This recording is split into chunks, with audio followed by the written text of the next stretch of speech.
निवडणुका पार पडलेल्या आहेत आणि या लोकसभेच्या निवडणुकीमध्ये महायुतीमधल्या अजित पवारांना फारसं काही यश मिळालेलं नाहीये आणि येणाऱ्या विधानसभेच्या निवडणुकांच्या पार्श्वभूमीवर अजितदादांसह त्यांच्या सर्व पदाधिकाऱ्यांनी सुद्धा सर्वत्र दौरे सुरू केलेत। परंतु एकंदरीतच पुन्हा एकदा अजितदादा पवार यांच्या गटामध्ये चलबिचल सुरू असल्याचं पाहायला मिळतंय। नेमकं काय घडलंय पाहूया। विधानसभेला जास्तीत जास्त जागा जिंकण्यासाठी उपमुख्यमंत्री अजित पवार, राष्ट्रवादीचे प्रदेशाध्यक्ष सुनील तटकरे हे राज्याचा दौरा करत आहेत।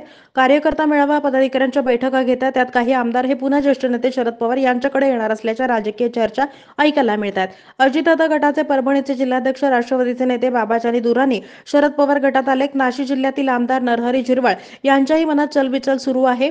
तटकरे हे नाशिकच्या दौऱ्यावर आहेत। काल त्यांनी बैठक घेतली। या बैठकीला जिल्ह्यातले पदाधिकारी उपस्थित होते।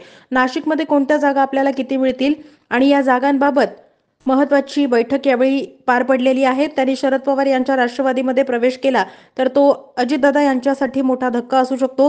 बैठकीला ते का हजर राहिले नाहीत याचा खुलासाही अद्याप झिरवळ यांनी दिलेला नाहीये। अलीकडे शरदचंद्र पवार पक्षाचे प्रदेशाध्यक्ष जयंत पाटील यांचा नाशिकमध्ये निष्ठावान संवाद मेळावा होता। या मेळाव्याला झिरवळ यांचे पुत्र गोकुळ हे उपस्थित होते।